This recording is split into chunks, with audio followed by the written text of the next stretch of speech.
head is at a conference today, so she has to be excused from this meeting. Any other changes that anyone knows about? No? Okay. All right. Next up is public comment. Are we aware of any public comments? No? Okay. Next up is County Administrator's report. Hello, Bridget. Hi, thank you. No report from County Administration today.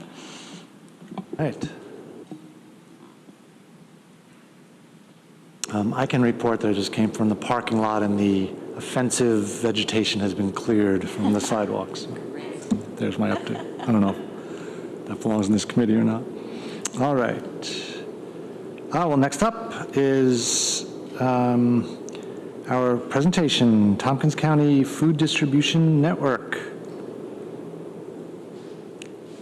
That's me. Sarah, come on up. Sarah Paradiso, how do I say that? I say Paradiso, but Paradiso isn't wrong. Well, I think whatever you say is right because it's your name. Yes, up here is fine. Okay, so Sarah presented at the Peak Committee, and it was suggested that she also come here. And before you start, I just want to say that there's also, since her presentation at the other committee meeting and before this one, there's also been an ask from that organization for additional funds. And that request is going to the Human Services Coalition, so we're not going to decide on that today. We certainly can ask some questions if we want, but that's not really the focus of this. The request for money itself is not the focus of today. We also have Cindy Wilcox on the screen, so I don't know if she's got any part in this or not. So Sarah, you're on. Thank you. Welcome. So hi, my name is Sarah Paradiso. I am the co-chair of the Tompkins County Food Distribution Network, which is a network of 25 pantries and food distribution sites, which includes pantries, mobile food pantries, what are traditionally called soup kitchens, but I like to call them community meal sites. So we are a growing network. We're about to gain 2 more members, which will bring us up to 27. Basically, what we have done is we've formed this coalition so that we can basically leverage our work and access funds as a network rather than competing with each other for funding sources. We are at a point in the year where we're realizing we do not have enough funding to maintain our current standing as food distribution is traditionally spoken about as emergency food, but we're realizing that it's part of how people in this area obtain nutritious foods. So what we've kind of done is I wanted to start a conversation and kind of bring this to light so that everybody is aware of what's going on, and it's not just like an ancillary thing that we're trying to figure out. We have had an amazing outpouring of support, and now we're trying to navigate these alleys and figure out how to make sure we're accessing the appropriate funds and doing things in the appropriate manner, because this is kind of an unprecedented situation. I submitted for everybody's review a little document that we worked up that's basically kind of breaking down what it looks like in this area to access food. It's more expensive than our donut counties, and there's a lot of folks that rely on having these distributions.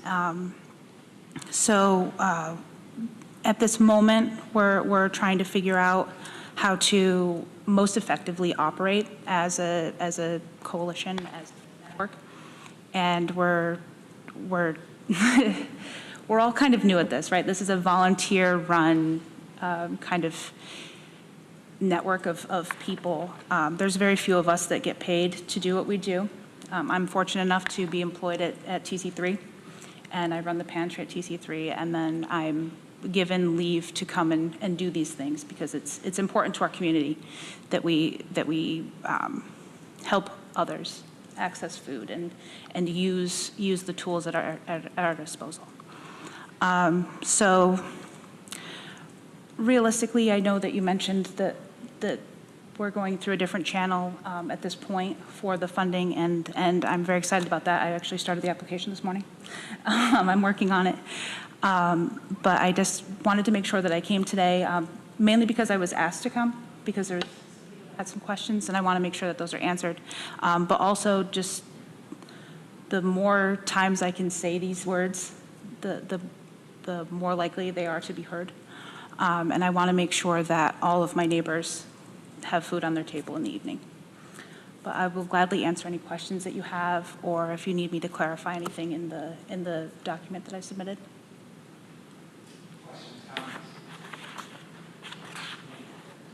Well, maybe you could talk a little bit more, thank you for being here, about, the volunteer-run aspect. Who are the volunteers? Do they come from the different organizations? Yeah, so each site, each partner agency has a group of people that run their distribution, whatever that looks like. So we're at a point where the charitable food system was heavily established in the 70s. And a lot of the people that started these pantries are still the people running these pantries. So there's going to be an aging out of the workforce very soon. And I want to make sure that we're ahead of that.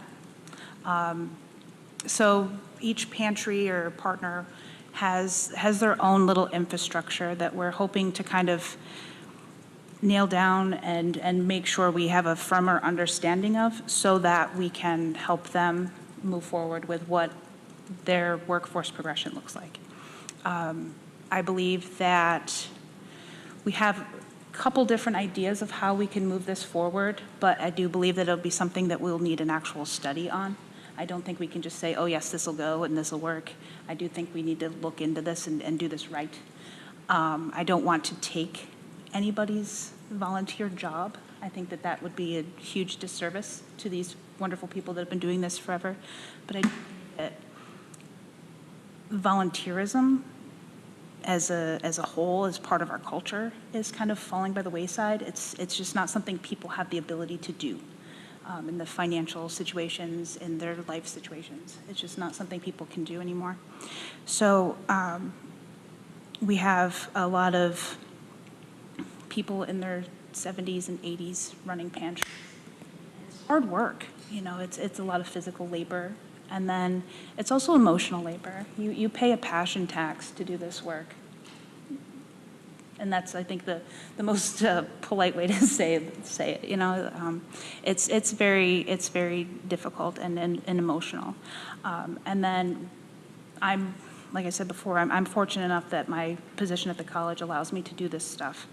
But there's a lot of people that are working jobs and then trying to run a pantry, and it's just not feasible. There's a lot of administrative burden that goes into running a pantry that a lot of people don't realize, that you have to report the data of the people that you serve. You have to make sure you maintain food quality and things of that nature. And it's really something that, it's a skill. It's an entire skill set. And then you run into a problem where there's not necessarily somebody to advocate on your behalf, because you don't know what you don't know in these businesses.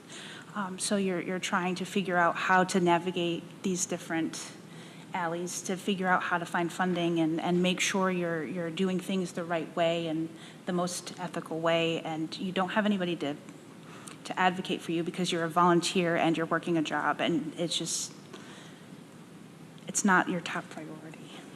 So that's why the network was kind of formed to bridge that gap a little bit.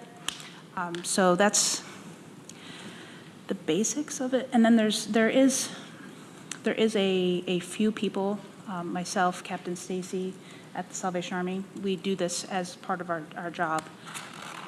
Majority of everybody that's doing this work is a volunteer and may or may not be working an additional job on top of it.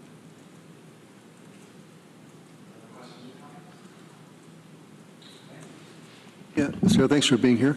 In the prior report for Peak, you actually listed a spreadsheet of all the different organizations, so it listed them out. So it was quite helpful to see all those. I didn't realize there was that many.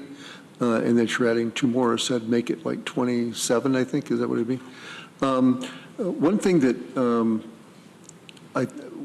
was helpful for me, and I know that there's a lot of data you have to collect that you have to present. So it'd be nice to see some kind of document saying all the things that you have to document. You're right. I know in the Enfield and Newfield, the ones I've been to, it's the same people who've been there for decades doing this. Newfield's only open, I think, twice a month for like an hour, where Enfield's open twice a week and for numerous hours. And they have easily 20 volunteers that come in there in Enfield, and sometimes more. They've had people directing traffic because there's so many people that come from all over the place. What do you, with this new kind of formed group, I guess you'd call it, is that this collection of people, is that fairly newly formed? It is not. It's been around for a really long time. The short version is, in order to receive HIPNAP funding, which is a New York State grant that goes to the food bank so that we can purchase food through the food bank, we have to adhere to certain criteria. And one of those was that we all kind of had to band together in the area. So back in 2014, I believe, it was started, and it might have even been 05. I think about it, but it was started just as 5 pantries. So like Ithaca Kitchen Cupboard, and all the kitchen cupboards initially started the organization. And then it grew to 15 pantries, and then it was 15 pantries for a long time. And then there was notice given that we need to be more inclusive. And then that's when the meal sites were able to come in, and that's when the mobile food pantries were able to come into the organization, and that's when we grew to 25. So that was when I took over. So this is in December of 2020. So we've been 25 pantries for about that long. And then when Captain Stacy and myself took the driver's seat, we realized that there was a lot of work that could be done to help these pantries, because the administrative burden of running these pantries is enormous. So there was a lot of things that could be done that weren't being done. So we were able to kind of step in and lend our expertise as professionals and help people kind of access resources a little bit more efficiently. And then Captain Stacey and myself were able to kind of go and talk to people about what we're seeing with our partners and realize that there is higher need than we were able to access. So we've been a coalition for a long time, but we haven't been an active coalition for a very long time. It's just since Captain Stacy and I were able to kind of take over and see the need that we've been able to start advocating on behalf of the pantries. There again, the previous people that ran the coalition were volunteers and didn't have the insights that Captain Stacy and I do, given the positions that we hold outside of the network. I think some of the locations, do they struggle to provide information for reporting? Yeah, so there's a really beautiful system that the food bank offers, but it's if you're not tech savvy, it's difficult to operate. And then you also have to train all of your volunteers on how to use that system. So if you have any volunteer turnover, it's very difficult to make that your uniform. I think too that there's just some like fear of the unknown. A lot of pantries still use pen and paper, and which is fine, but it still needs to get put into these databases so that it can be accessed and put into the appropriate spreadsheets and things of that nature. So I think that having volunteer turnover and then having a workforce that isn't used to using technology has made it very difficult for some of the pantries to do the reporting. Yes.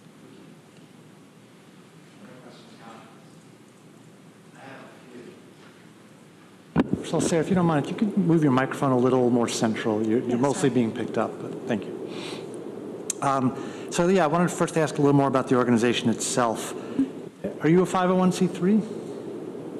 Yes, we operate under area congregations together. So we are a 501c3 operating through their financial oversight. They have a board of directors. Yeah, okay.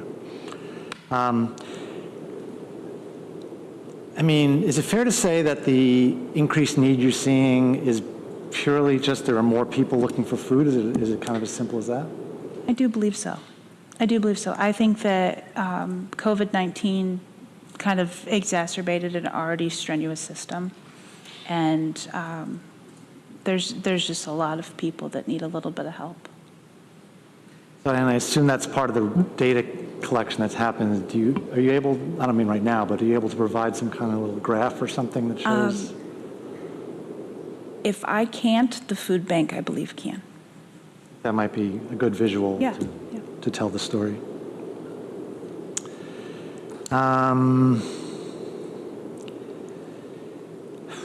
You talked about a study. Was that something that's happening, or are you just kind of still It's thinking something about that we're attempting. Okay. I've been working with Katie Hollis and Baz Perry and quite a few others to try and we've applied for a grant through DONE. And we're hoping that with this grant, we can do what's called a feasibility study into what a coordinator type role would look like. I don't think that anything is going to be one size fits all with these pantries, just so that they can maintain their integrity. But I do think that there's need for support. I think some pantries might need more administrative support, and other pantries might need physical labor. And I think it'll be a matter of kind of, hopefully we get this grant and we can do this. It'll be the second half of the grant, so we can look into all of these different pieces and make sure we're doing things in the right and smart and most economical way.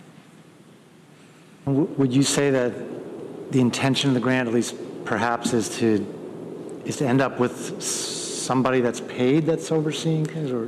Yeah. That's what we think is necessary.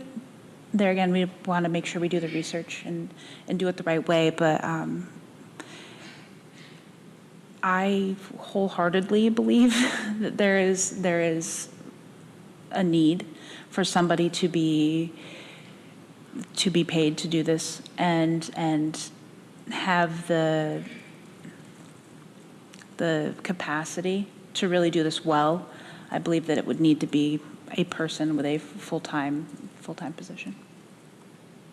I mean, 27 is a lot to supervise. Yeah. And also, in doing this, we're hoping that with the feasibility study, we can look at the partners of the Tompkins County Food Distribution Network, but also look at all the collaborators and see if there's some way that either we can support them, they can support us. So like the Friendship Donation Network, they have an amazing network. They do a lot of really good things, and see if there's some way we can tie in there. And then there's a lot of mutual aid that happens throughout the county that if there's some way it can be worked in.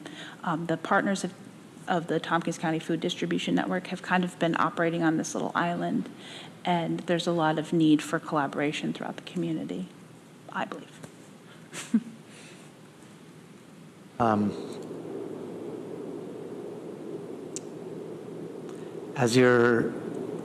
Okay, so there was a time in my life when I did go to a local food pantry, and it was a really interesting experience on a lot of levels. One thing that I saw was that the food that I was most interested in didn't seem like that was the food most others were interested in, like fresher food and produce and that kind of thing.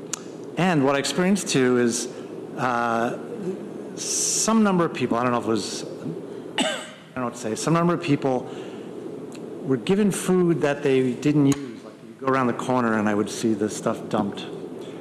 And I know that during COVID, I know that some of the pantries operate with, like, you get a bag, here's your food for the week, and other ones you get to choose. And I know that during COVID, I think there was a little less choosing, like buffets were out, basically. So where am I going? I'm just trying to, is this something that's discussed with your group? And It is. looking for ways to make sure that people are getting what they want? I think in this industry, for lack of a better term, there's a move towards free choice. So like my pantry specifically at TC3 is a free choice pantry. So you walk in and you can grocery shop. So you can find foods that are appropriate for your dietary needs, your culture, whatever makes sense for you and your family, or just you if that's what you need. I believe that going forward, free choice makes the most sense, but it's very labor intensive. You have to have people around to maintain food safety. You have to be able to engage with people and talk to them about what the food is. I primarily work with college students at my pantry, but we do have staff and faculty that use our pantry. And a lot of times it's like they pick up something and they don't quite know what it is, and then we just talk about it. How would you cook this? Cornell Cooperative Extension has been very helpful with providing people to come in and do like little cooking classes and things of that nature. And I think that's the place for that, right? Like, if you don't understand something, but it could be nutritionally valuable, let's have a conversation around it. And I think, too, that the free choice being so labor-intensive is why people aren't doing it.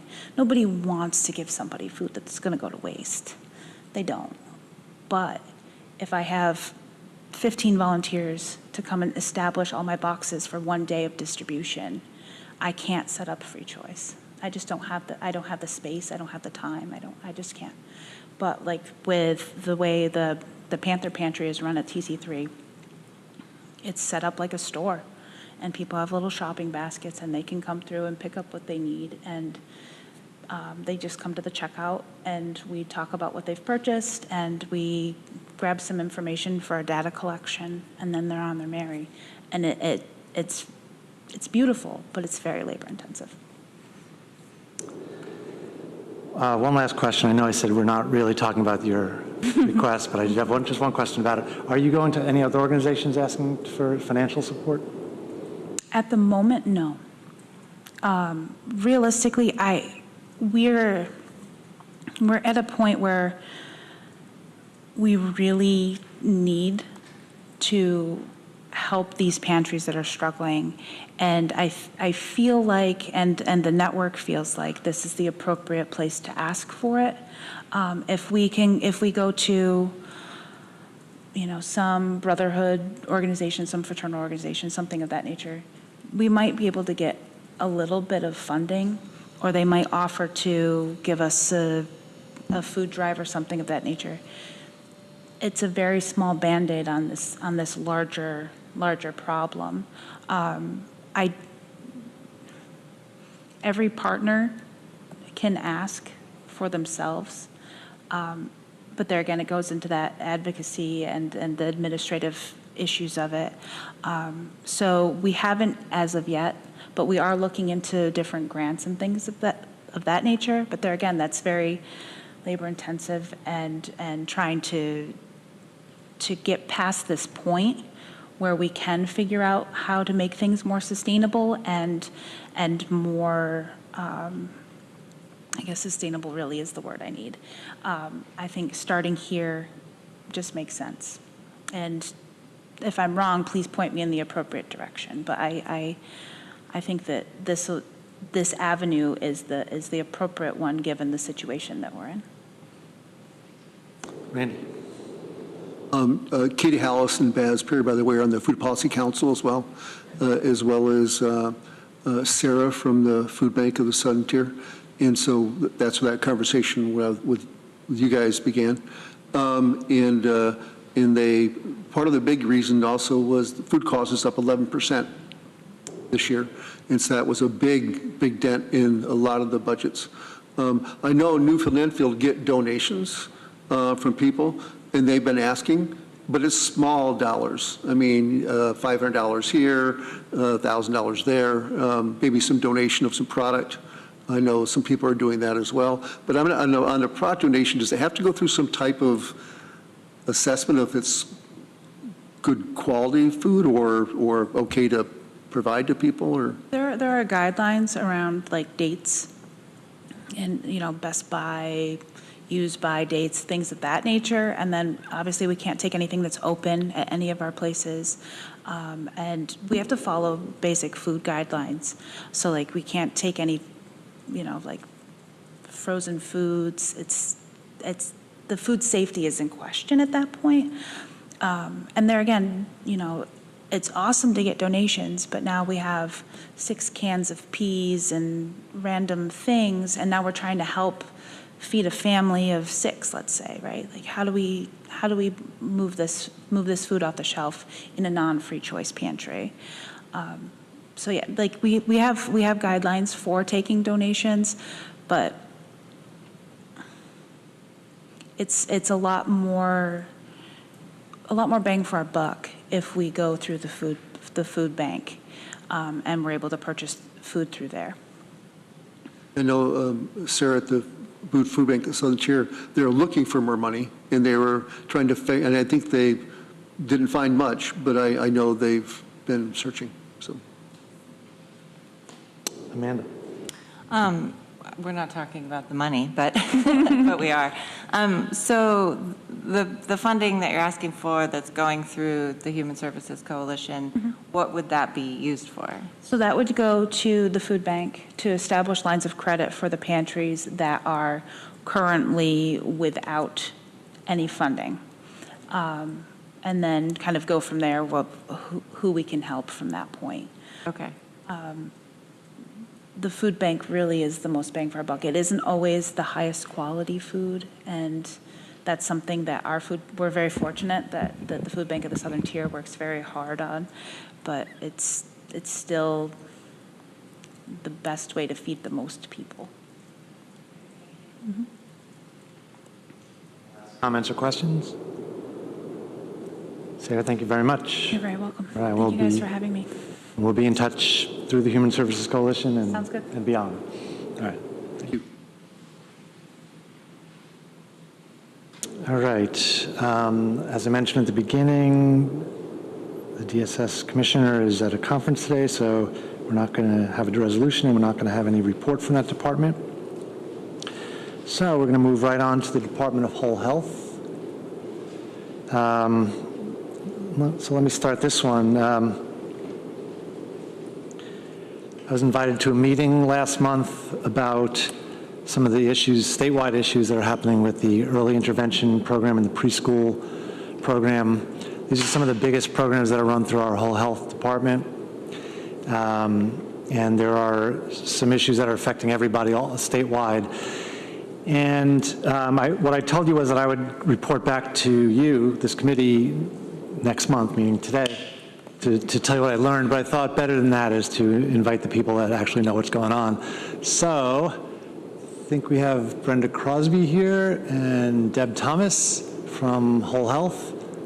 And why don't you take it from here? Hi, everyone. Thank you for inviting us and wanting to learn more. If I could just take a few minutes and explain what the early intervention program is and maybe a little history behind why the biggest issue is we're losing a lot of providers and lack of pay raises, especially the budget this year did not include any pay raise for this program. So it's a federally mandated program under IDEA, and we provide therapy services for children birth to age 3 with developmental delays or at high risk for developmental delays that qualify for the program.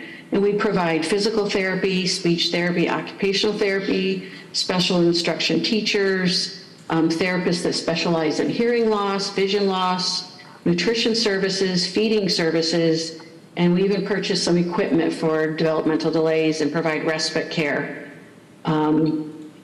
And this program is shared cost of like 50% the state pays, 50% the county pays, and that's if insurance or Medicaid doesn't cover it. There Medicaid does reimburse pretty well for this service, and insurances are now providing $40 million to New York State to cover some of these programs, but it really covers a very small percentage of our children. We have about 500 kids we see throughout the year and 250 that are currently active in the program. And just a little history behind why some of these things are happening. Around 2013, the state took back the contracts with the therapists and the agencies. Before that, the counties provided the contract and supervised the therapist, paid the therapist. The billing was pretty simple, done through the county. We had a really robust program with lots of therapists that really enjoyed working in this program.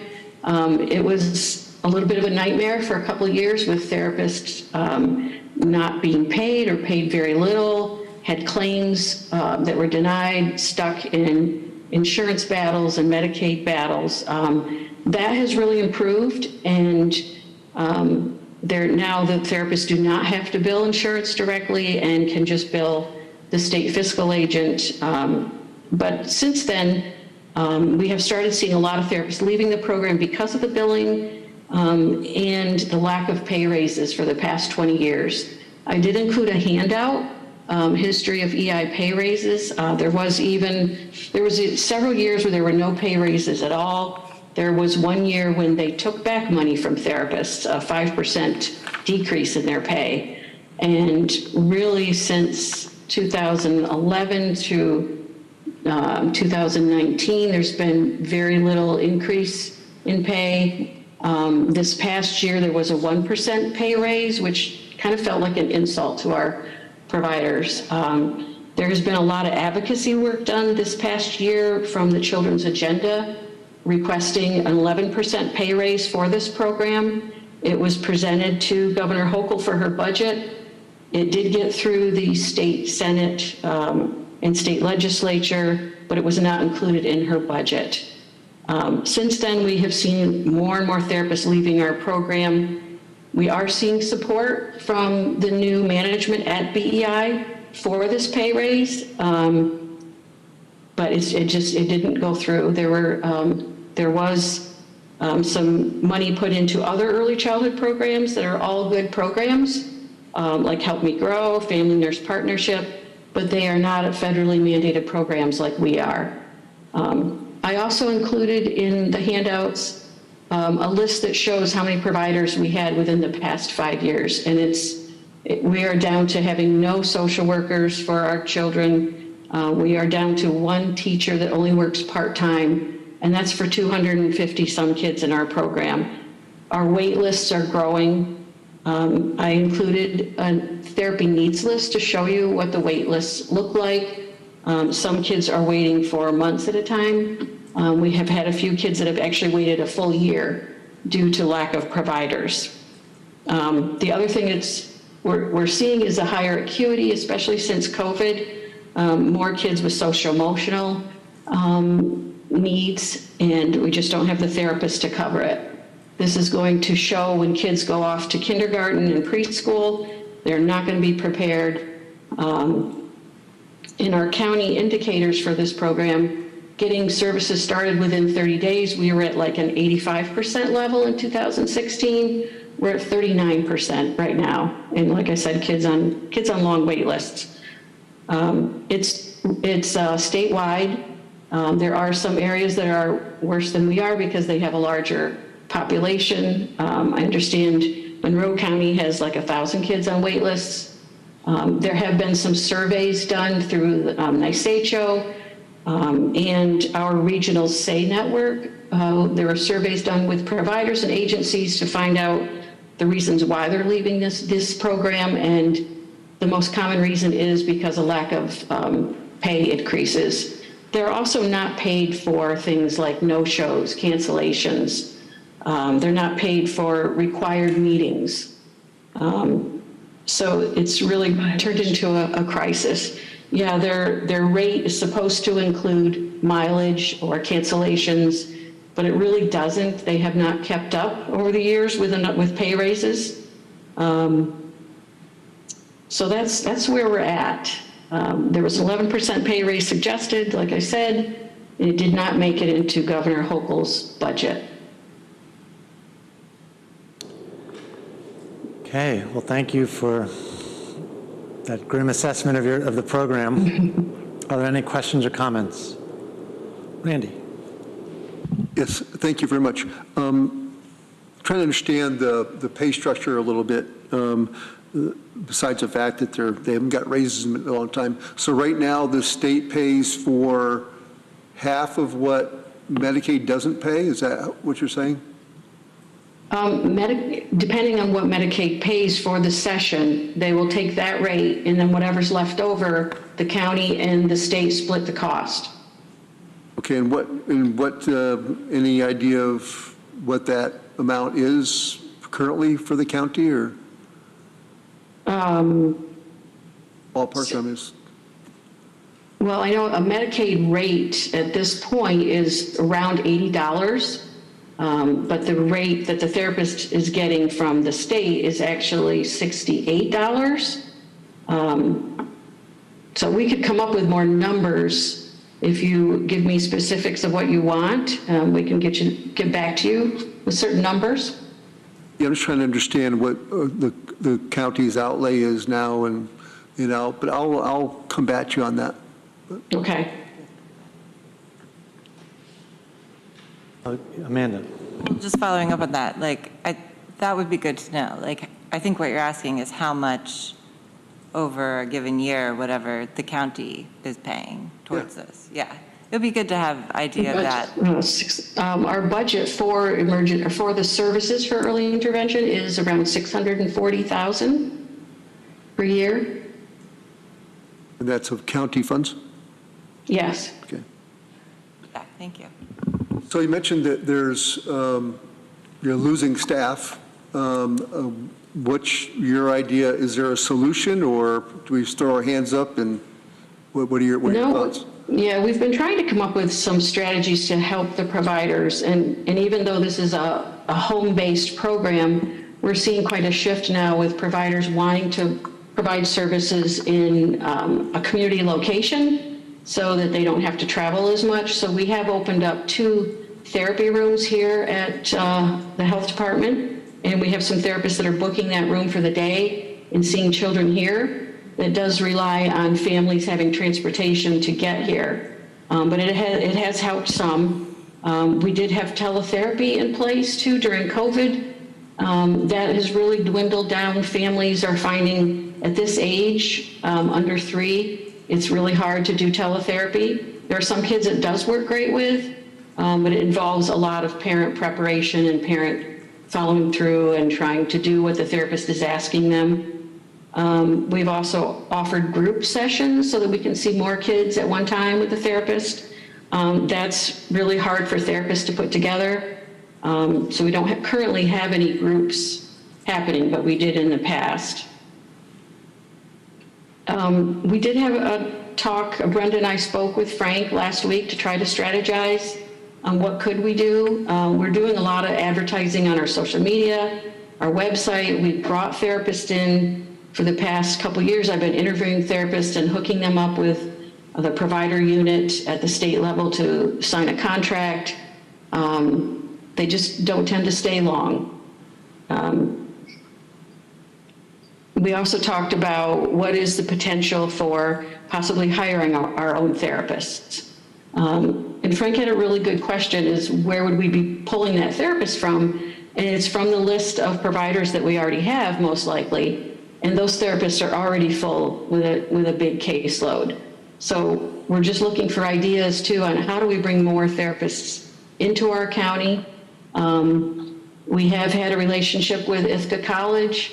They have been providing some speech therapy services with a licensed therapist working along with students that are free to our kids in our program. It's not considered under the early intervention program, but we're trying to find resources now outside of our program that we can send families to. We're also providing some resources that some of our licensed speech therapists have given us to share with families that don't yet have therapy. So we're open for ideas.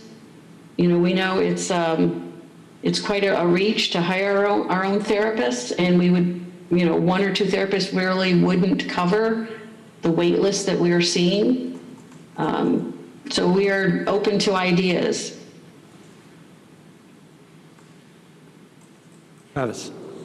Do you think it would help if you had other locations that were like a downtown location or a location, more convenient to folks? Yeah, that we have looked at that too in the past too, and found some community sites in all those smaller communities, and some of the therapists that live in those areas have explored that and have actually used some of the local libraries or community centers. So that is helpful. It does prevent them from needing to drive so much during their day. I know a community center downtown that might be interested in partnering so that there's space. Yeah, and if they're on the bus route, that's really helpful too. And now that we have the merger with mental health, we do have some space available there in that building, and the bus does drop off right in front of that building. But still the biggest problem is we don't have enough therapists.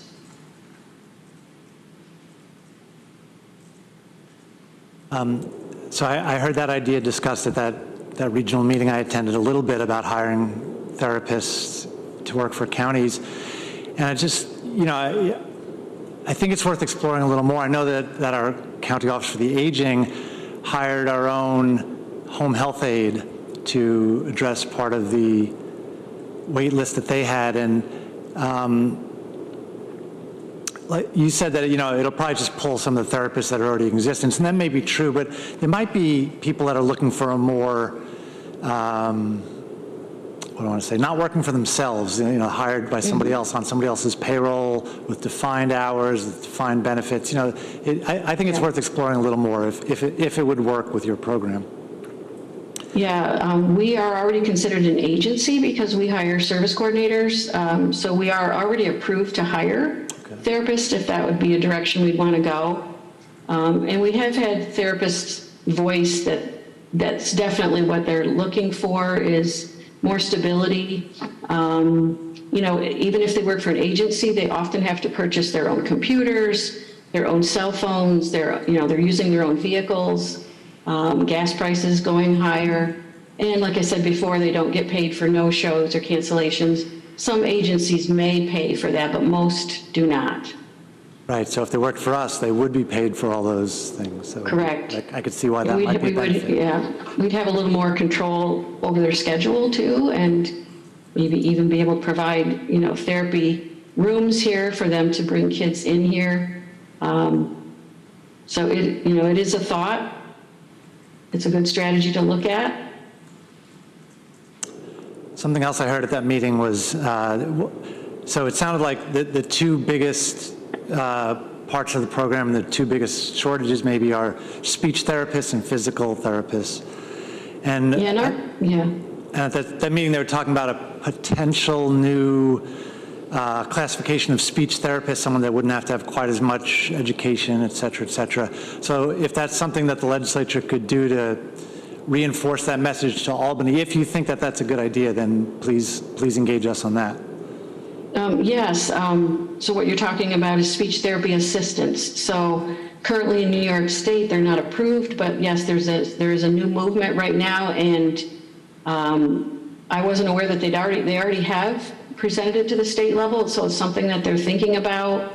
So in other states, they are using speech therapy assistants. We do use PT assistants and OT assistants in New York State. And it can be a very big help. It can help cover, and they're followed there by a licensed practitioner that will oversee their services and will co-sign their reports and testing that they do. So I think it would be a great option to help fix some of this problem. Well, like I said, if you think it would be helpful for the legislature to amplify that request to somebody, please explore that with us, okay? Yeah, I think that would be a great option. Randy. Actually, Dan, that's exactly where I was going to ask a similar question of, could you provide to us what it's required to get a license for these things, and kind of give an overview of what Dan just talked about and you just talked about, to get an idea of what, like at TCT, for example, if we focused on programs there, what type of programming would they need to do or classes they need to take? It would be helpful to understand that better. Sure. What Dan was just mentioning, the speech therapy assistants, there currently isn't any curriculum in New York State, but I'm understanding from the other states that it could be a 2-year program. So it's something this state would really, and the education, higher ed would need to look at. The other services that we currently provide that are approved in early intervention, the therapists all need at least a master's degree. Physical therapists now are required to get a PhD. And the other big issue that I haven't really mentioned today is these students are coming out of school with huge student loans, and they're finding if they go to work in early intervention, the pay is just not there to help them pay their student loans. I have explored some of this with Ithaca College, and they are, trying to add some more early intervention or early childhood programming into their curriculum. But a lot of their students, they're telling me, do not stay in Tompkins County after they return home.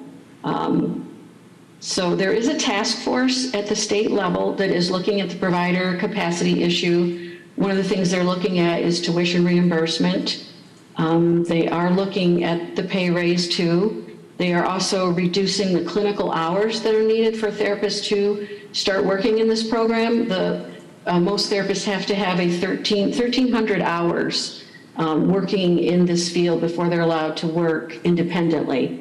They're talking about decreasing that to 1,000. It still takes some time for therapists to get those hours. They have to come out of school and find an internship or a program where they can work supervised. We do try to help Ithaca College when they're looking for these internships. We've hooked them up with the Racker Center and other agencies that will take on students. So there's a lot of things that the task force is looking at, but they will take sometimes years to put in place. For example, this speech therapy assistant program will take some time for higher ed in New York State to approve curriculum and get the students through that program before they can start working for the counties. Any other questions or comments? Well, I just, want to say that I wanted to bring attention to this issue to a wider group of people. Besides the fact that, obviously the programs are in a bit of a crisis, I just also want to emphasize what great programs these are. The research shows that if you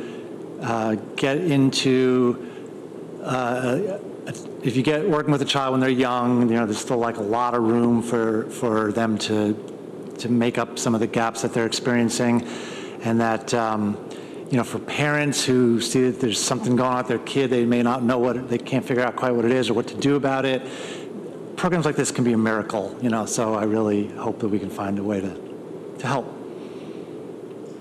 Any last questions or comments? Deb, Brenda, anything else you want to say before we close that out? No, I think Debbie covered it. Yeah, I want to thank you for inviting us. And just maybe one more comment. The years from birth to age 3 is the most critical time for brain development. Millions of neurons are being developed. It's very crucial for, especially for speech development. If it's not developed within that time period, say, for example, a child with hearing loss, that child may not develop typical speech later if they're learning later on. So early intervention gets those hearing aids in place and gets speech therapists and teachers for hearing loss in place quickly, and it's really crucial. So thank you so much for listening, and please reach out to me if you have other ideas or you want more data in the future. That's something that Frank and I are going to be looking at. So I appreciate any support you can give us. Thank you. Now, before you take off, Frank is away this week. Is there any other report from Whole Health that you wanted to give, or was that enough for the day? He didn't provide any additional reports, so I don't think we have anything. No problem. Then we'll get them next month. Okay. Thank you so much. Great. Yeah, thank you. I will add, the Community Mental Health Services Board did approve the plan, and it'll be circulated shortly. The board approved it, so. I'm sorry, which plan? It's the Mental Health Services Plan. I think there's another word in there, but we got copies of it and I'll circulate it. Excellent, thank you. All right. We are now going to move into the other departmental updates. So let's see, how about Kate Shanks Booth, County Youth Services? Good morning, everyone. Nothing really to report except we I want to give a special shout out to Teresa Albert in getting our budget prepared and submitted by last Friday. And so that's really what we have been working on the last couple of weeks. So that's it for us. Now you can get back to other stuff. Any questions or comments for Kate? All right, thank you. J.R. Claiborne, Veteran Services.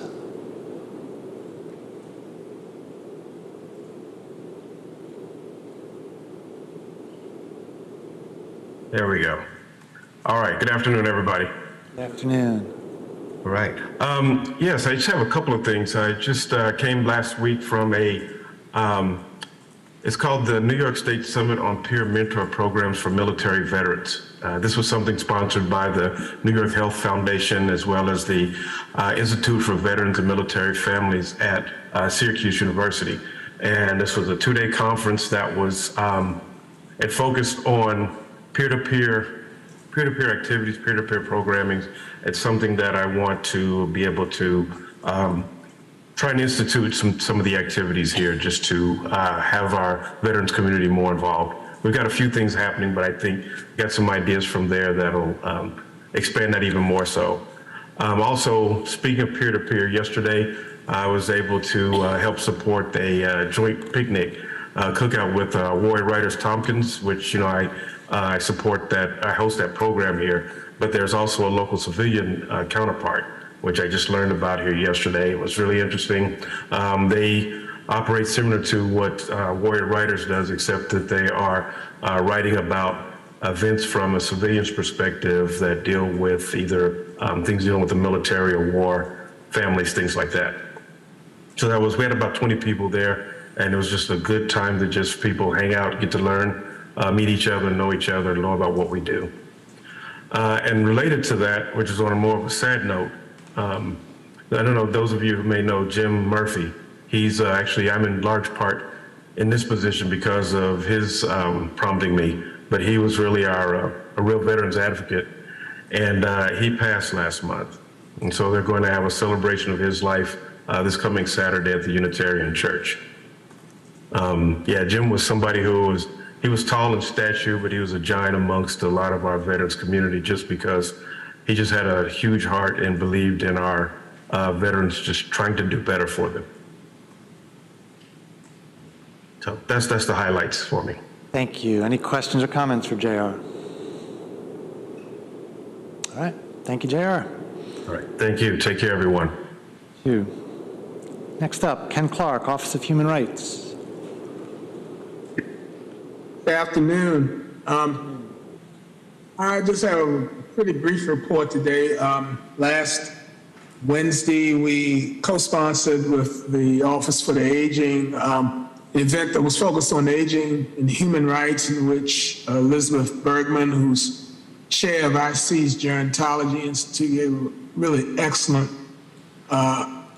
presentation on the rights of our senior citizens. And I would really commend you, if you haven't done so already, to watch the video on YouTube on the county's Human Rights channel there. So that was on last week, and we are now focusing our attention on what we are now calling Celebrate Democracy Day, which is being pursued by the Civic Engagement Coalition that the Human Rights and the Human Rights Commission, our advisory board, has been helping spearhead and organize for August the 6th. You'll be seeing in your email and throughout town a number of flyers and posters highlighting this event on Sunday, August 6th at 2:00 p.m. So we're working on that with about just a couple of weeks to go, and looking forward to that being a major event in an effort to really promote civic engagement. So that's all from me for now. Great, thank you. Do we have questions or comments for Ken? All right, thank you, Ken. You're welcome. Next up, we have Lisa Monroe, County Office for the Aging. Hi. Hello, I Lisa. really don't have anything to report today, Dan. Okay, fair enough. Questions or comments for Lisa? All right. Thank you. Next up, Cindy Wilcox, Human Services Coalition. Hello. I guess the only thing I wanted to comment on was to harken back to Sayer's presentation. We're going to be working pretty closely with Sayer and Captain Stacy from the Salvation Army on their project. I think it's a very exciting opportunity for our food system. This is kind of one of the things that we do for the not-for-profit organizations, is to kind of help them build internal capacity, meaning possibly, helping them identify other sources of funding, connect them with other funders and foundations in the community. So I am kind of excited about the potential here, and I just wanted to let you know that kind of this is the work of HSC on behalf of some of these organizations. So yeah, that's it. So Great, thank you. nothing extra to report from us. Okay. Questions or comments for Cindy? Randy? Yes, Cindy, thank you for working with them. I think it does make, now they're kind of consolidating their voice. I think it's helpful, and I appreciate your help. Yeah, you're welcome. So we're going to get some feedback from the Human Services Coalition about this request. It's going to be channeled into our budget process, but part of it may come back to this committee. I'm not sure exactly when, how, but soon, I think, right? Yes. Okay. Probably next month, I think. That's soon. Because it's kind of an urgent request, so we're trying to move it along as quick as possible. Thank you. All right. I think that's it for departmental updates. Comments from committee members, liaison assignment reports. Yes. This isn't a report, but I just noticed we have several budget adjustments and transfers that say for information only. And I believe when we talked about the fiscal policy, was it in the fiscal policy that we talked about at GO and budget committees, we learned that all of these budget transfers that sort of come at the end of the agenda, we don't have to approve them, but the committee is able to send them back to the department for clarification or more information. So it was a little bit unclear, but we did talk about it.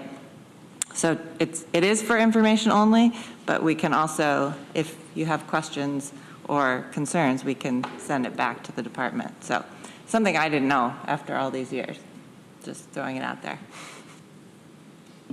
And isn't it also true we are recommending raising the dollar limit so that we won't see quite as many of these? Was that this part? Yes, but yes. I think we were raising from 5,000 to 15,000. I think it was for this item. It was. We're all a little fuzzy on this. Yeah. All right. That's tomorrow night. Randy.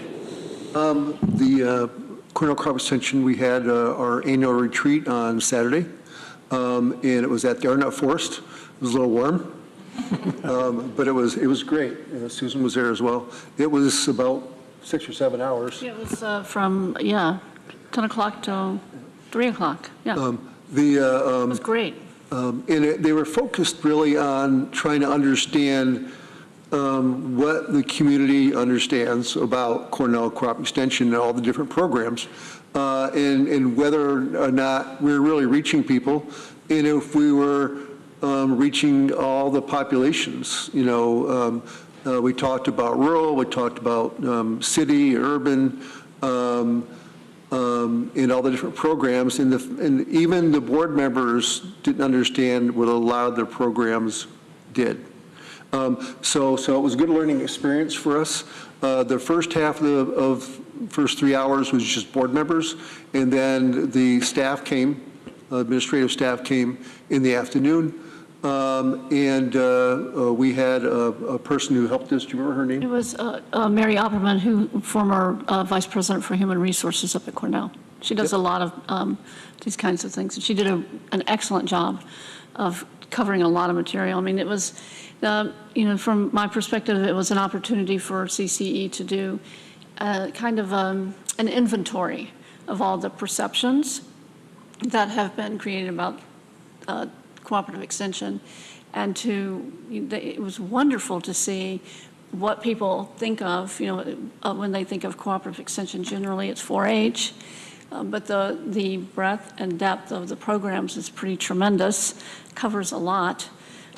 So it was, I think, a really good opportunity for them to do an organizational-wide inventory of perceptions, of goals and ambitions. So it comes at a right time after MedCol has been there 4 years interim. And I was impressed by the input from the staff. They seem very engaged, and I think they're taking a real opportunity to look forward in a really positive way. It was very good. Yeah, there'll be a final document from that we'll be sharing. It was really hard to find. It's out there. It was like, I thought I'm going to look like a little bit like a Stephen King novel. But the forest is beautiful, and I missed the tour. They gave tours of the little cabins that are there. Did you see the cabin? They said it was really cute. Did you go to the cabin? I had done it before. Oh, I've never seen it. I want to go back and see what the cabin looks like. Nice. Thank you for the report. Okay, I remembered about the fiscal policy. So these ones that we get as information items are less than $5,000. So we might actually be getting more of these informational ones. The limit that we changed was anything above 15,000 would have to come back to the legislature for a vote. This is for information. Yeah. Thank you. That sounds better. Give me a minute to put Yes. it together. That's a good look. All of us were a little puzzled. Okay, cool. Other reports or anything? Okay, we have to do the minutes. I know I skipped it. I don't know why I do that. Is there anybody that would like to move the minutes? Travis moves, Susan seconds. Discussion. Okay, let's have a vote. All in favor? That is unanimous. Thank you. Any other business before this committee today? All right, we're adjourned then. Thank you, everybody. Thanks, Dan. No air conditioning, huh? Oof. It was very hot. Yeah. Did they at least give you lunch? They